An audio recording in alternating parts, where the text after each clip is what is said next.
bring you Ogtv News. And I am Yabo Awojola. First, the highlights. Ogun State government receives first delivery of grains as part of palliatives from the federal government. All local governments in Ogun State to share over 5.5 billion naira from the Federation account for August. Kano State government earmarks 854 million naira on mass wedding. Plus, voting extends to second day in Zimbabwe polls. One moment of patience may ward off great disaster. One moment of impatience may ruin a whole life. And also on the news, Nigeria's unemployment rate drops to 4.1% in Q1 2023.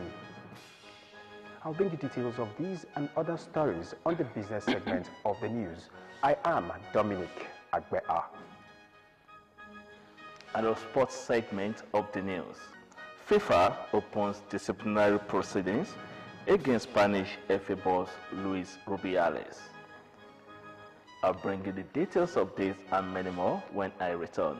I am Sheyi Alao. Stay with us.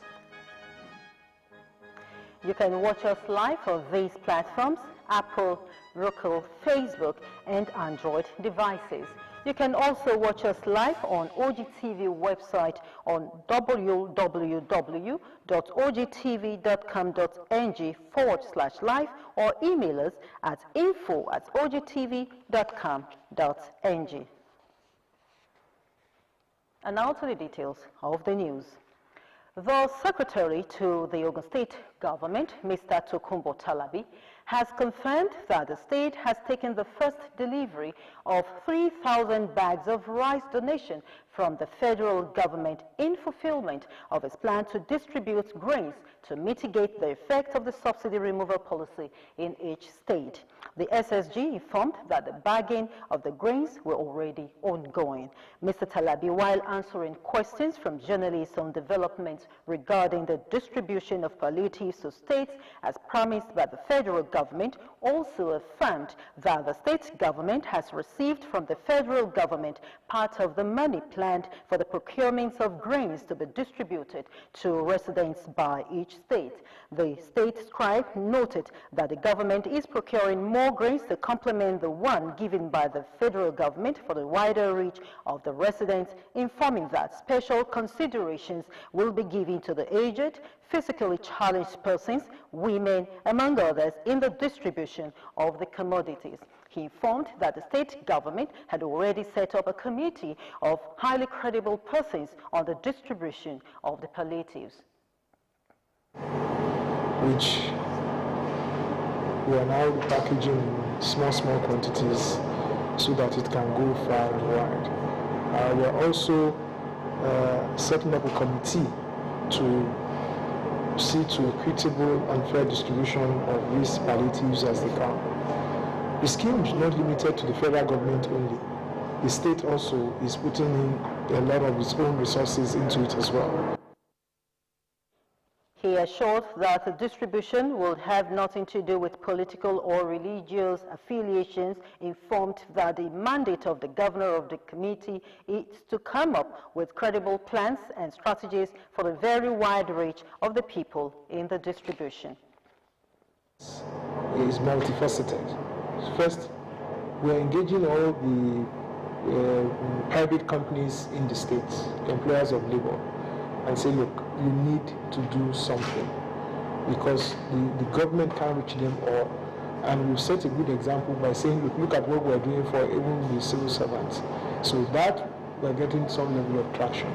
By the time we also set up the various distribution centers, and that's why we set up this committee. The committee we've set up to see to the palliative distribution has nothing to do with government officials. It has nothing to do with civil servants. They are just people, normal people on the streets, normal people in the community that have a say. We check their background, integrity, purpose, everything is okay. So once those ones are in place, they will then take care of the populace. There are going to be some special group, women group, aged, handicapped, physically challenged. All those groups are going to be, and we know how to reach them because we have a very robust database from COVID-19 and palliative that we're using for that.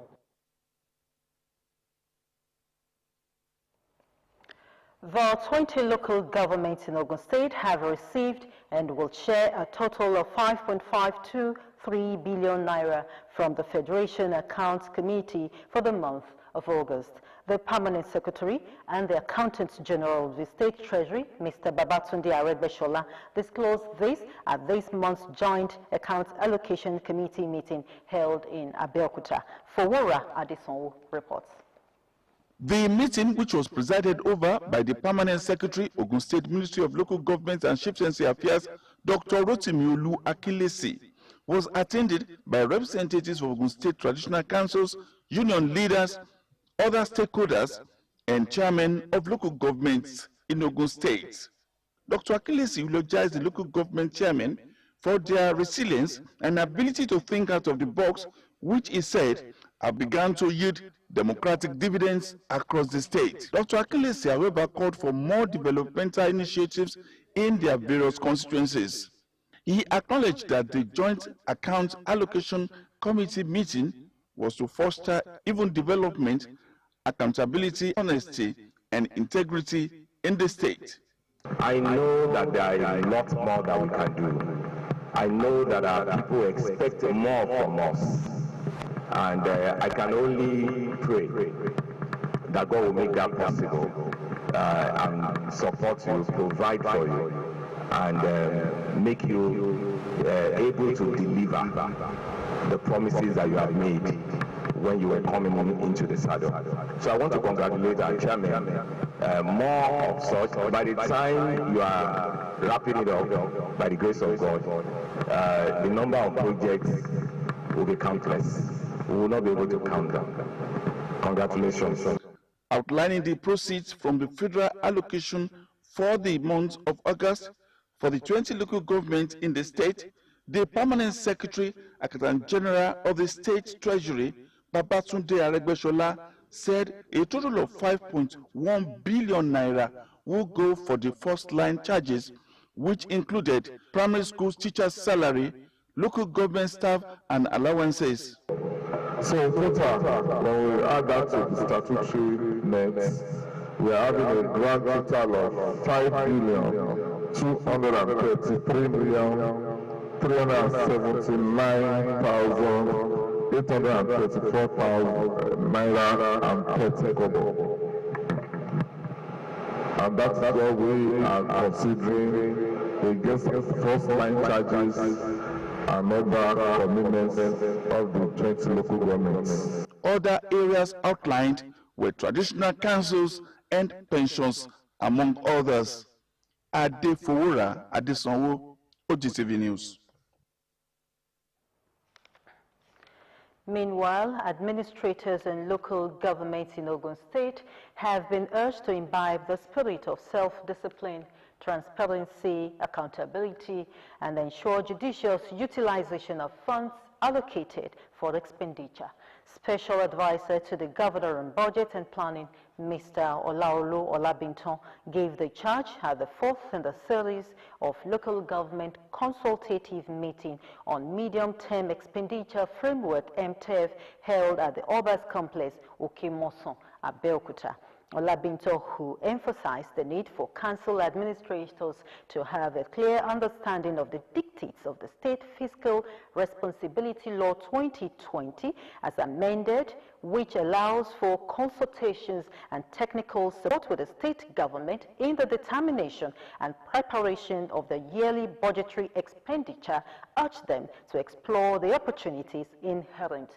Olabinto hinted that the Prince Dakwa Abiodun-led administration has reinforced the socio-economic activities across the state with the introduction of several reforms, such as the Medium-Term Expenditure Framework (MTEF) and its allied components, describing MTEF as a 3-year expenditure planning document that sets out priorities and hard budget constraints against sector that could be developed or refined.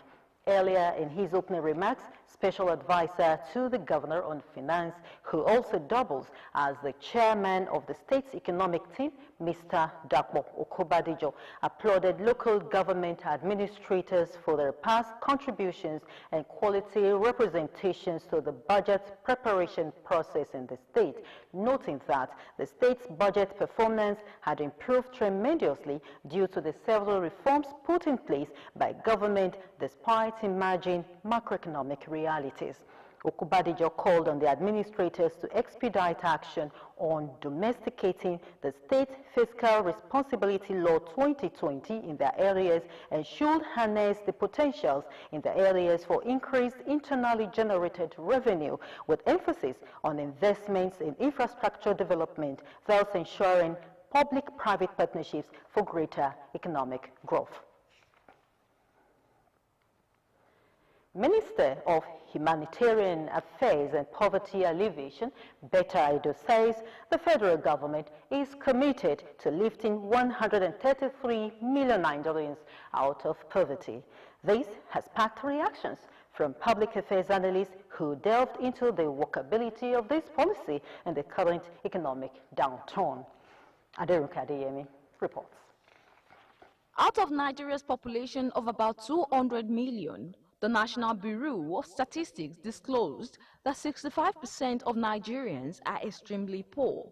This made the new Minister of Humanitarian Affairs and Poverty Alleviation mandate that certain intervention and initiatives will be embarked on by the current administration aimed at reducing poverty, recalling that former President Muhammadu Buhari during his administration had promised to lift 100 million Nigerians out of poverty, an objective he could not achieve.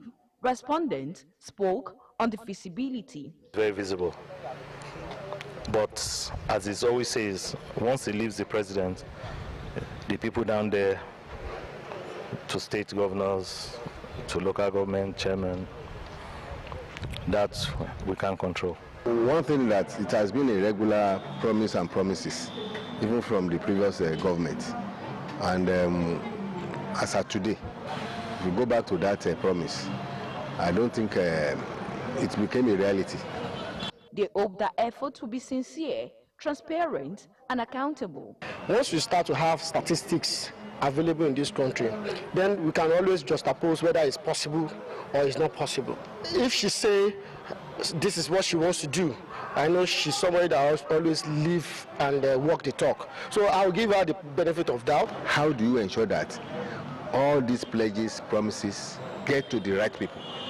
Not that along the line, some people somewhere will sit in a corner and started sharing that gestures. That has been our major constraint. And for the new minister saying this, let me just assume that maybe it's a God sent. If it's a God sent, it will work out. In Nigeria, we need to be patient. You get me? Yeah? The rot in the system is terrible. So at the same time, we have to give him time before we now start judging the government of the day. Ministers were just put in. So let us be patient, because I see this government being more sincere than any other government that has come. There is growing anticipation to addressing the rate of poverty in the country, which has proven overwhelming to the country's economic development. Ogtv News. The Minister of Niger Delta Development, Abeokuta Mohammed, has warned that construction of substandard roads in the region will no longer be tolerated, and contractors handling projects in the area should not contemplate on their action as well.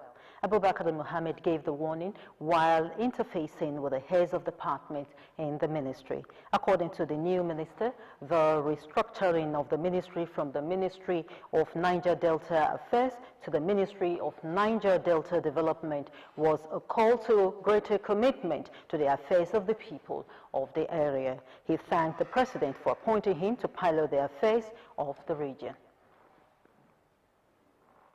The pace of work has been a bit subdued in the absence of ministers.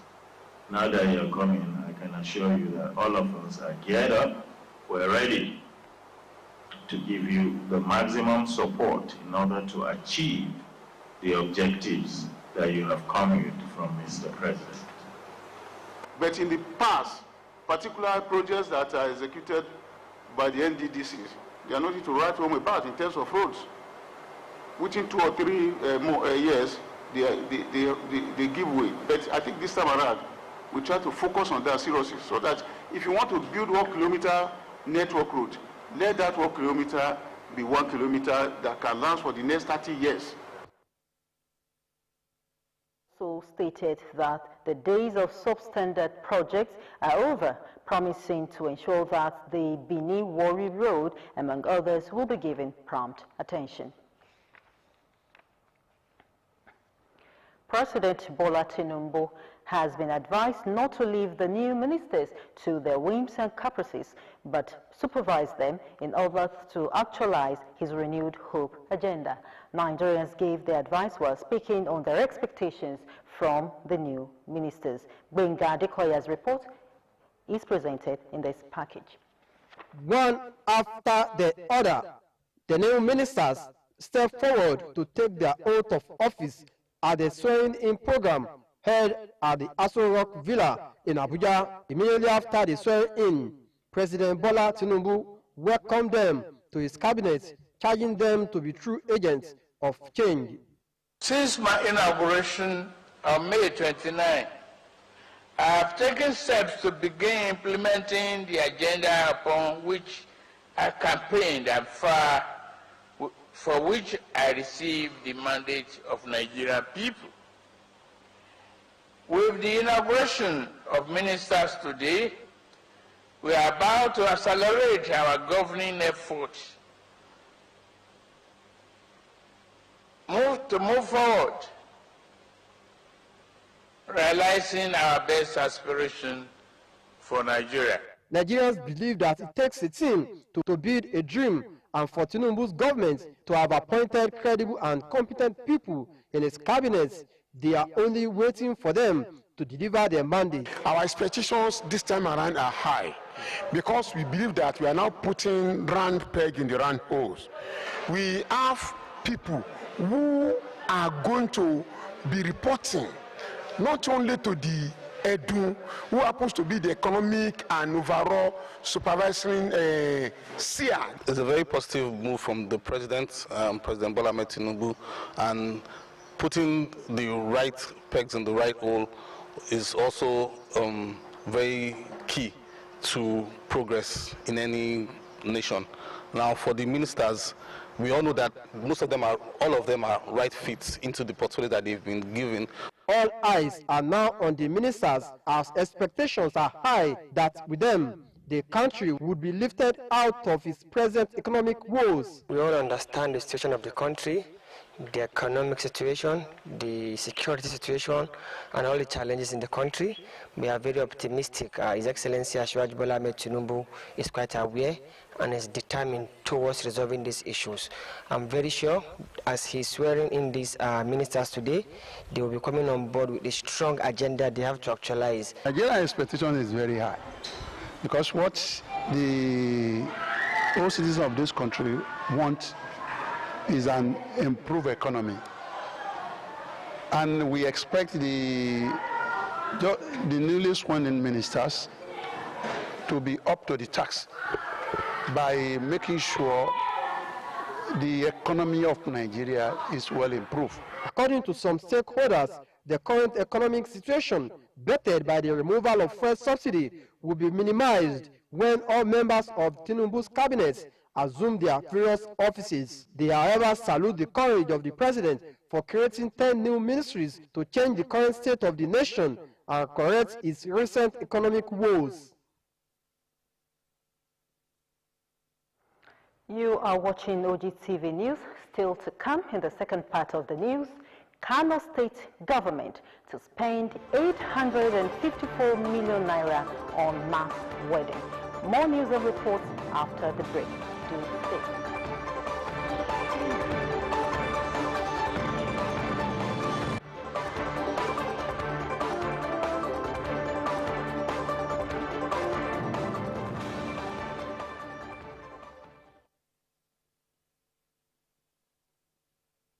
Welcome back. Nigeria and the United Arab Emirates, UAE, are already addressing some key areas in their bilateral relations. The positive signal emanated as President Bola Tinubu received letter of credence from the ambassador, including that of the UAE. Minister of Foreign Affairs Yusuf Tukau says issues will be resolved as soon as possible. Had started even before the presentation of the letters of credence by the ambassador. So this is something that you're going to see changes, issues resolved as quickly as possible.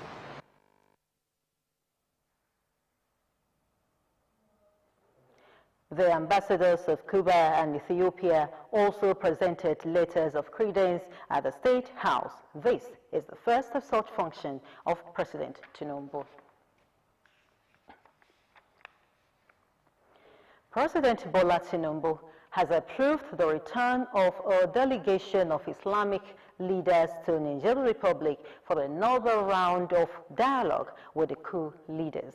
Tinubu made the decision on Thursday after the meeting with the top clerics led by Sheikh Dahiru Bauchi, who were recently in Niamey, the Niger Republic capital, 2 weeks ago for dialogue with the junta led by General Abdulrahmani Chiani.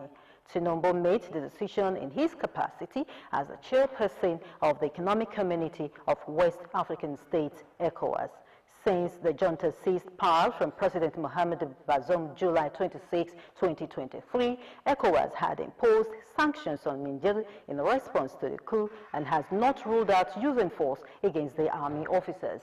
ECOWAS envoy to Niger Republic and former Nigerian head of state Abdulsalami Abubakar, upon return from the coup-torn country, had said that his delegation's meeting with Niger Republic coup leaders last weekend was fruitful. He said diplomacy won't fail to restore the democratically elected government of the post-President Mohamed Bazoum.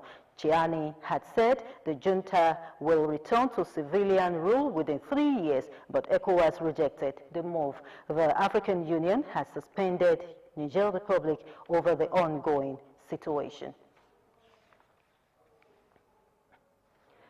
In its swift response towards addressing the pleas of residents of Ogun State against the menace of land grabbers, the State House of Assembly is set to conduct a stakeholders forum with a view to amending the state's existing anti-land grabbing law of 2026.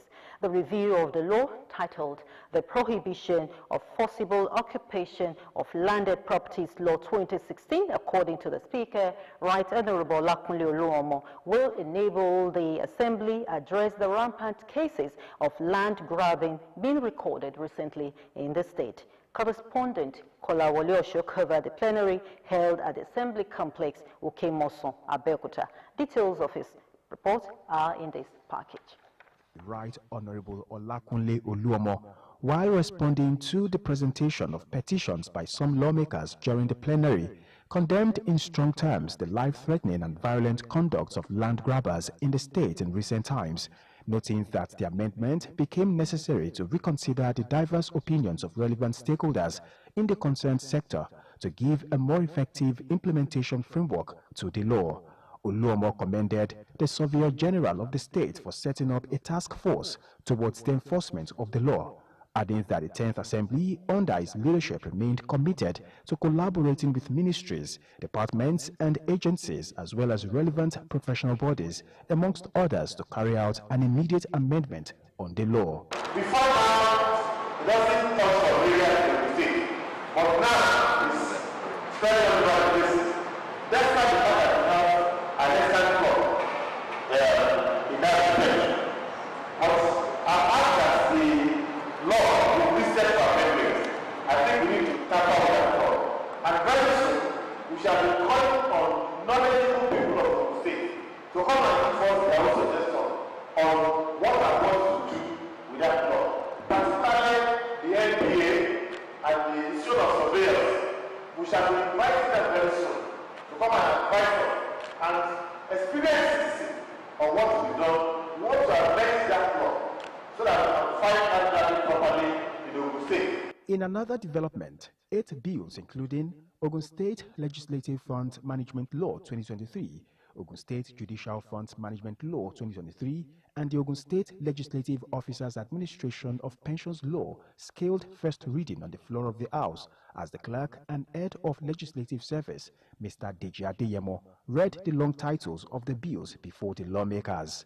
Other bills that passed through the first reading at the plenary included the Ogun State Judicial Officers Administration of Pensions Law 2023, prohibition of forcible occupation of landed properties, armed robbery, kidnapping, cultism and other violence and other related offense amendment law 2023, the Ogun State Official Orders of Precedence of Public Officers and Other Persons Law 2023, the Ogun State Commercial Vehicles and Trucks Law 2023, as well as the Ogun State Magistrates Court Amendment Law 2023.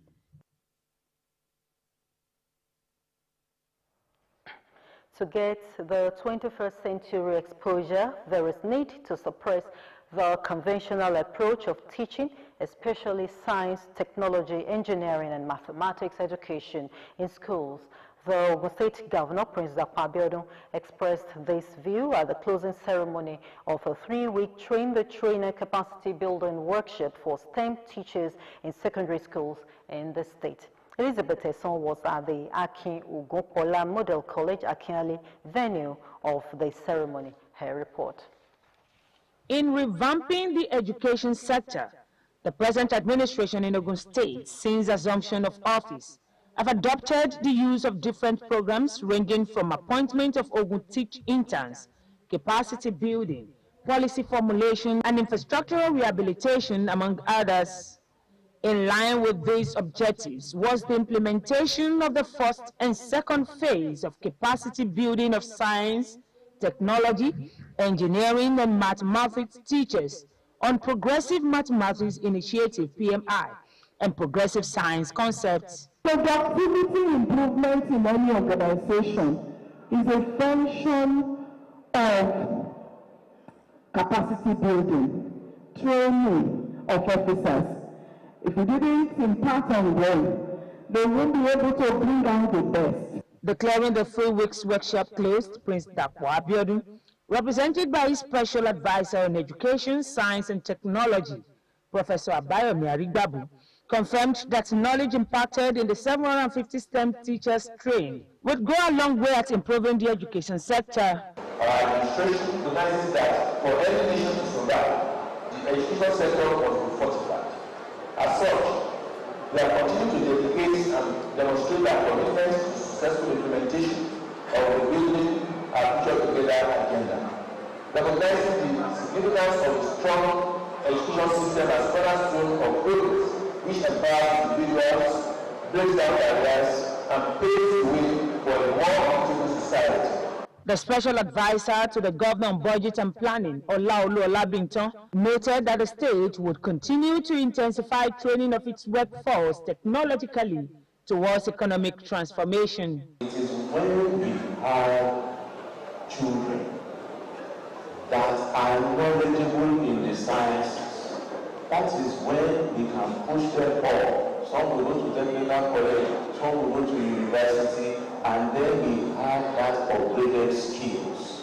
When the skills are present here, and other factors are present, we expect that manufacturers and companies will be attracted to come into Ogun State. The project manager, skills sector of the Ogun State Economic Transformation Project, Fatai Oshinsoya, and the project coordinator, Mrs. Mosu Owo Odusi appreciated the state government for the collaboration. It's a starting point, and I know that, once this is started, it's a model.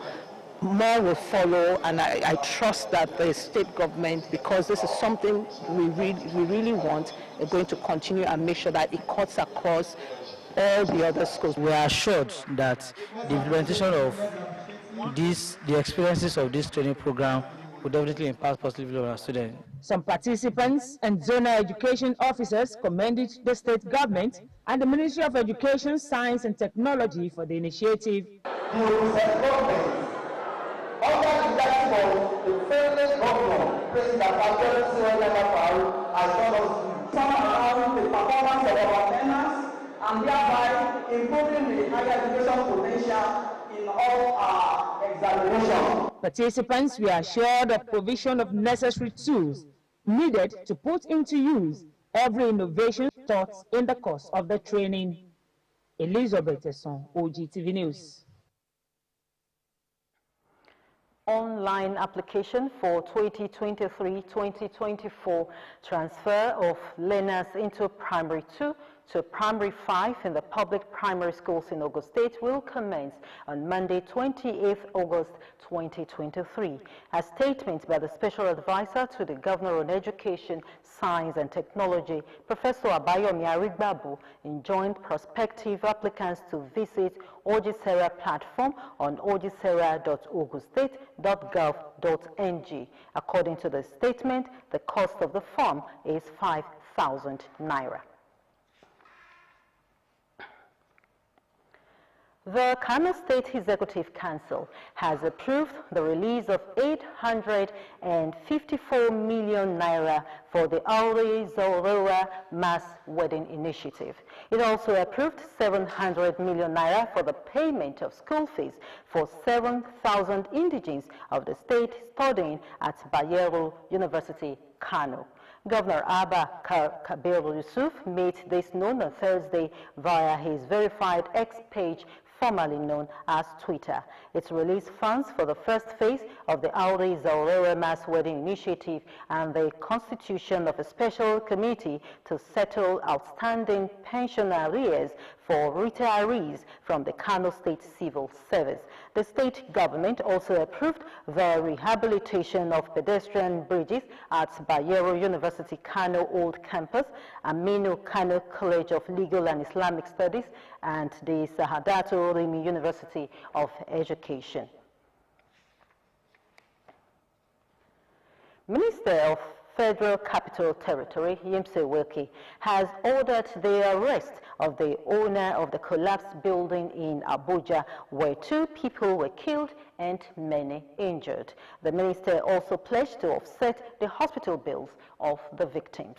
The 2-story building with residential and commercial apartments located on Unsuka Road collapsed during a heavy downpour, where 32 victims were rescued and taken to hospital from the rubble.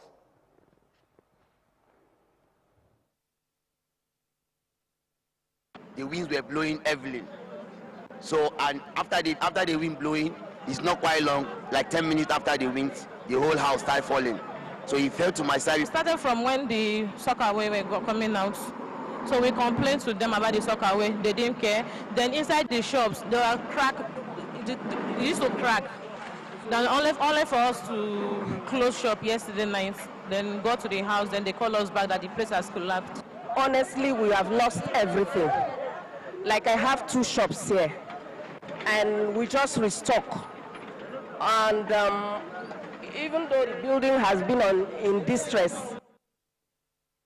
Wiki, who visited the location of the incident, consoled families of the victims and called for a comprehensive approach to curb the menace. It has taken long that they steer the guns, they will settle them. And so we'll take immediate action to see the indigents of this area settled, and then government has to ladder this place. So one government says take the plan. It is not as if government want to suffer the police to make sure that everybody is protected. Citizens are planned, and to forestall this kind of you can imagine.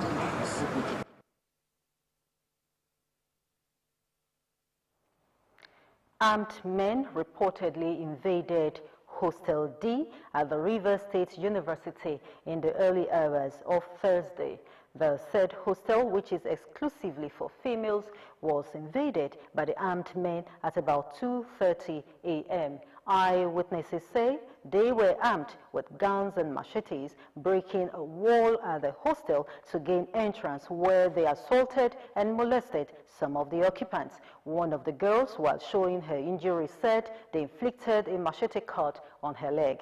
The school authorities are yet to release a statement on the matter, but official security vehicles were at the affected hostel as at press time. In the meantime, students have been protesting against the lack of security presence in the school at the time of the incident. They held up placards with different inscriptions while the school gate was locked. The Rivers State Police Command, meanwhile, have reacted to the incident via a very brief statement from the PRO SP Grace Enrique Coco.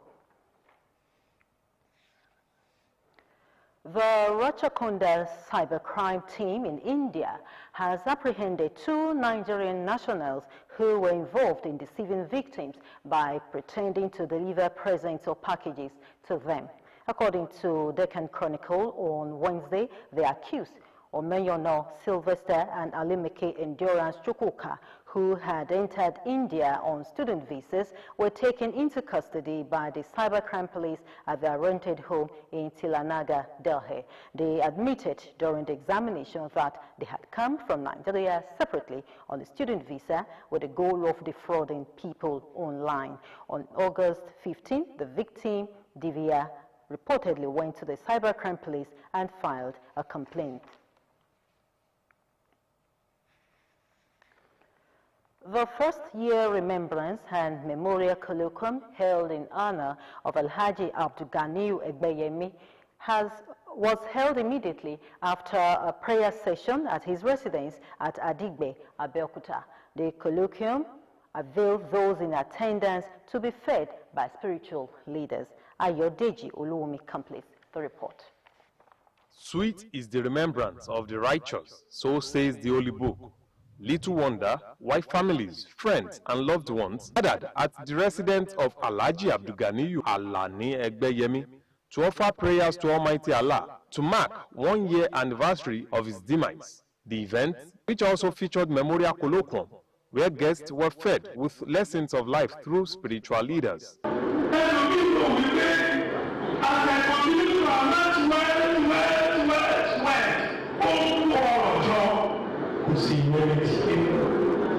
At the next meeting, all the accumulated ones become sand. Chapter 17, Surah Al-Israel, verse 24. The Quran says, if your parents are alive, make sure you do everything to satisfy them. After they might have passed away, sit down, pray for them. God, forgive them, as they did for me when I was young. In their comments, guests said it is a very rare occasion where the Christian and Muslim religions connect just to feed the public with words of God. There should be that coexistence between us. It is one of the things that has brought us to where we are in this country. You know, we should learn to tolerate ourselves. Loved ones left behind by the deceased appreciated all present as they attest that the vacuum left behind by Alhaji Egbeyemi would be hard to fill. Very difficult to think about him. Very, very, very sad to miss him. Living with somebody for 56 years and just the party like that is a thing we cannot forget. Really, really, really miss my dad. Honestly, I never believed this is the way it normally looks like when people lose, when they lose their parents. But I really miss him. But all in, nothing can fill the void and the vacuum that Alhaji left in our lives, because he's simply irreplaceable. And yeah, it's just one of those things. They say time heals everything, but I don't think that is true for everything, because I don't think time can heal Alhaji's passing in all our lives. There were special renditions by choir and prayers offered for the family of Alhaji Abdulganiyu Alani Egbeyemi. Alhaji Egbeyemi died on the 24th day of August 2022 at the age of 88. Ayodeji Olunmi, Ogtv News. Coming up next is business news with Dominic Agbeha. Do stay with us.